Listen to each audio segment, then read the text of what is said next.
the process in which ribosomes movement mRNA from one side to the other side. ज्यावेळेस रायबोसोमची movement व्हायला लागली mRNA सोबत एका बाजूकडून दुसऱ्या बाजूकडे आणि त्याचं डिस्टन्स जे ट्रिपल कोडॉनपर्यंत असलं पाहिजे त्याला काय म्हणायचं ट्रान्सलोकेशन. मला माझ्या मागे the process in which ribosome movement mRNA from one side to the another side by distance of triple codon is called as translocation. The amino acid brought by tRNA is bonded together by peptide bond. या ठिकाणी amino acid काय करणार आहे, एकत्र आणून आपण tRNA सोबत आणि तो कशा सोबत बॉन्ड झालेला आहे, पेप्टाइड बॉन्ड. प्रोटीन सिंथेसिसच्या प्रक्रियेमध्ये पेप्टाइड बॉन्ड काम करत असते. प्रथिन निर्मितीच्या प्रक्रियेमध्ये पेप्टाइड बॉन्डचं खूप महत्त्व आहे. हा पहिला पॉइंट नोट आउट झाला तुम्हाला. पुन्हा तिथं अमिनो ऍसिड काय करते, एकत्र आणला कुणासोबत tRNA सोबत तो बॉन्ड झाला, कुणासोबत पेप्टाइड बॉन्ड. त्याच्यानंतर दुसरा पॉइंट याचा tRNA चा लक्षात घ्या. या ठिकाणी हा झाला amino acids is brought together झाला पहिला पॉइंट. आता पुन्हा tRNA म्हणजे ट्रान्सफर RNA कशा प्रकारे नॉन जेनेटिक RNA चे दोन टाइप आहेत, जेनेटिक आणि नॉन जेनेटिक. त्याच्यामधला tRNA ट्रान्सफर RNA असते. हा काय करतो लक्षात घ्या, हा अमिनो ऍसिडला बंधन करण्यासाठी मदत करतो. बॉन्ड द अमिनो ऍसिड म्हणून वाचा the tRNA help to bond the amino acid. आता बघा मेनी चेंज असतात, एकत्र येतात आणि ते काय करतात, प्रोटीन्स तयार करतात. सगळ्या भरपूर सारे चेंज एकत्र आल्यानंतर त्यांनी काय तयार केलं, पूर्ण टू फॉर्म कंप्लीट प्रोटीन्स. नंतर थर्ड पॉइंट होता many change come together to form complete proteins. त्याच्यानंतर the proteins control various function of body. प्रथिन काय करतात शरीराचे, प्रोटीन्स म्हणजे प्रथिन. मग प्रथिन कशात असतात, पल्सेस मध्ये. डाळी आपण डाळी खातो, डाळीमध्ये येतं लहान लेकरांना डाळीचं पाणी देतात कारण त्याच्यात प्रोटीन्स असते लहान पण लक्षात घ्या. तर हे प्रोटीन काय करतात, वेगळ्या प्रकारचे शरीरामधले जे कार्य आहेत हे नियंत्रित करण्याचं काम हे प्रथिन करायला लागले. लक्षात घ्या प्रथिन काय करते पूर्ण शरीरामध्ये. मग प्रथिन म्हणजे काय, कार्बन, हायड्रोजन, ऑक्सिजन आणि नायट्रोजन. लक्षात घ्या प्रथिन म्हणजे काय, ज्याच्यामध्ये कार्बन आहे, ज्याच्यामध्ये हायड्रोजन आहे, ज्याच्यामध्ये ऑक्सिजन आहे आणि नायट्रोजन आहे. हे चारच कॉम्बिनेशन मध्ये दुसरं तिसरं काय नसून काय आहे, प्रोटीन. कार्बन बघा, तुम्ही जर कार्बोहायड्रेट घेतलं तर कार्बोहायड्रेट मध्ये कार्बन आहे, हायड्रोजन आहे, ऑक्सिजन आहे पण नायट्रोजन नाहीये. पण प्रोटीन मध्ये कार्बन आहे, हायड्रोजन आहे, ऑक्सिजन आहे आणि नायट्रोजन आहे. लक्षात घ्या हे झालं तुमचं the protein control various function of body. आता नेक्स्ट क्वेश्चन पहा, हे झालं तुमचं ट्रान्सलोकेशन. बघा हे झालं ट्रान्सलोकेशन. त्याच्यानंतर तुमच्या त्यामध्ये सब क्वेश्चन आहेत. बघा what is the function of appendix in our digestive system. Appendix प्रत्येकाला असते, अपेंडिक्स झाला म्हणतो आपण. मग अपेंडिक्स होऊ नये. अपेंडिक्स जर फुटला पोटामध्ये तर माणूस दगावतो. लक्षात घ्या अपेंडिक्सचे लक्षण पोट दुखणे जास्तीत जास्त, त्याच्यानंतर अति जास्त प्रमाणापेक्षा जास्त पोट दुखते. आणि अपेंडिक्स जर पोटामध्ये फुटला तर तो माणूस दगावू शकते, दगावते जनरली. त्याच्यामुळे अपेंडिक्सचे लक्षण खूप. काय अपेंडिक्स कशामुळे, मसालेदार पदार्थ खाणे. लक्षात घ्या मसालेदार पदार्थ खाणे, तिखट खाणे जास्त. त्याच्यानंतर जास्त तिखट खाल्लं, मसालेदार पदार्थ खाल्ले तुम्ही, जास्त बाहेर चढले तर तुमचं अपेंडिक्स 100% फुटला समजून घ्यायचं. उदाहरणार्थ सांगा फुटू नाही फुटला. लक्षात घ्या what is the function of appendix in our digestive system. आपल्या पचनक्रियेमध्ये अपेंडिक्सचं काय काम आहे बघा. The appendix present in our digestive system. आपल्या शरीरामध्ये असते, वेस्टिजियल ऑर्गन म्हणून काम करत असतो तो. लक्षात घ्या त्याचं कुठल्याच प्रकारचं फंक्शन नाही, जो काहीही कार्य दाखवत नाही. अपेंडिक्स कधी घातकच असतं, शरीरामध्ये कुठलेही फंक्शन कॅरी करत नाही अपेंडिक्स. अपेंडिक्स झाला म्हणतो आपण.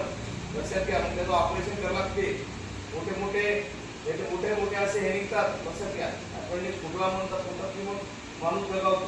त्याच्यानंतर नेक्स्ट क्वेश्चन आहे, हा झाला पहिला.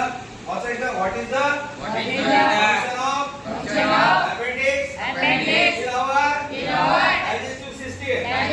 The appendix present in our digestive system is vestigial organ which does not perform any function.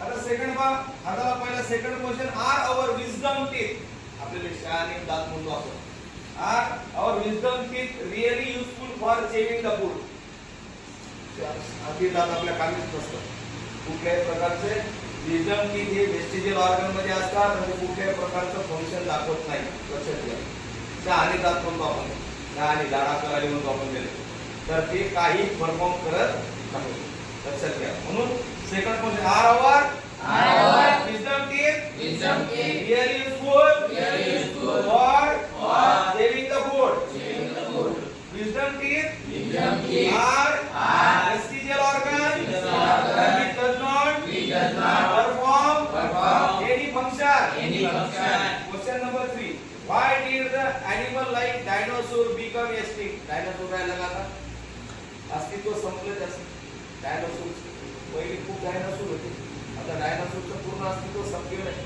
तुला त्याचे सांगाडेच राहिले फक्त डायनासोरची लक्षात घ्या अडकत राहिले हाडाहाड लक्षात घ्या मग पहा they become extinct because of geological evidence फक्त त्याचे भूगर्भशास्त्राचे पुरावेच राहिलेले मग त्याला या ठिकाणी ते एक्सटिंक्ट का झाले तर जिओलॉजिकल एव्हिडन्स मुळे ते एक्सटिंक्ट झालेले birds and animal getting extinct पहा खूप साऱ्या पक्ष्याच्या आणि प्राण्याच्या स्पीसीज का झालेल्या एक्सटिंक्ट झालेल्या आहेत तर कशामुळे काय केलं आपण जंगल तोडली जंगल deforestation continuous cutting of the trees झाडं तोडायला लागलो आपण हे मोबाईल मुळे काय लागलं पशु पक्षी दिसायला लागले तुम्हाला और मोबाईल मधला व्हायरस किती डेंजर आहे पूर्ण पशु पक्षी मारून टाकायला लागला त्यामुळे डिफॉरेस्टेशन जंगल में मंगल लक्षात घ्या deforestation continuous cutting of the trees झाडं तोडायला लागलो आपण लक्षात घ्या आपण काटे बोलतो जन्माला आलो एखादं झाड तरी लावा पाहिजे होतं कळत होतं तेव्हापासून झाडं तोडणे आपण काय करतो एखादं वृक्षारोपण आपलं वाढदिवसाने झाड लावायचं ना 15व्या दिवशी जाऊन पाहतो ते झाड मेलं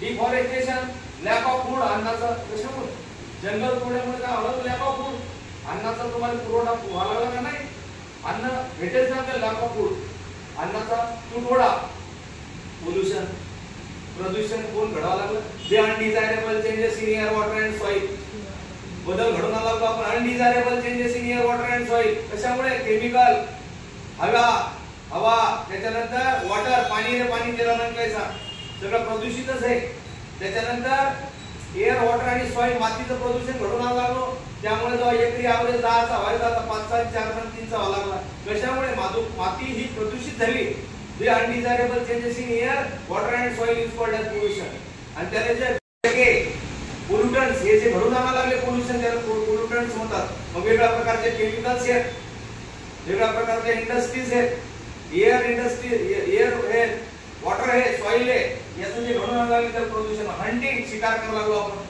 पान सगळं प्राण्याच्या आजकाल पण तुम्ही चायना सारख्या देशात गेले पान तुम्ही तिथं मेंढकीचं लोणचं करून खातात लक्षात घ्या ही वस्तुस्थिती आहे चायना मधले लोक काही पण खातात ते काय त्याचं नाव नाही खराब करायला लागलं हंटिंग शिकार करायला लागलं आपलेच काही कमी नाही आपले जे दिसले ते काही सोडे ना लक्षात घ्या हंटिंग शिकार करायला लागलो आपण काही माळकरी बसले हे का नाही इथे जास्त मॅक्सिमम तुम्ही बसलेले काय तर आता समजा येस सारखं आहे हंटिंग करू शकत नाही तू लक्षात घ्या कारण त्याच्या गळ्यात माळ आहे मोठी हे का काय सकाळ लटकत असं हंटिंग शिकार लक्षात घ्या त्याच्यानंतर क्लायमेट चेंज वातावरण बदलले की पण आपण आजारी पडतो है की नाही जरासं काय झालं की सर्दी झाली जरासं पाणी आला की लेकर क्लास येणं बंद आणि वातावरण बघा त्याचं क्लायमेटिक चेंज वातावरण जे बदलले हे कशामुळे घडायला व्हाय आज the many species of birds and animal getting extinct सगळं अस्तित्व संपायला लागलं 7चा क्लास असला की 7:15 यायचं क्लायमेटिक चेंज वातावरणीय बदल तरी इथं आपले लिंबाचं झाड याला डायरेक्ट काय इंडिका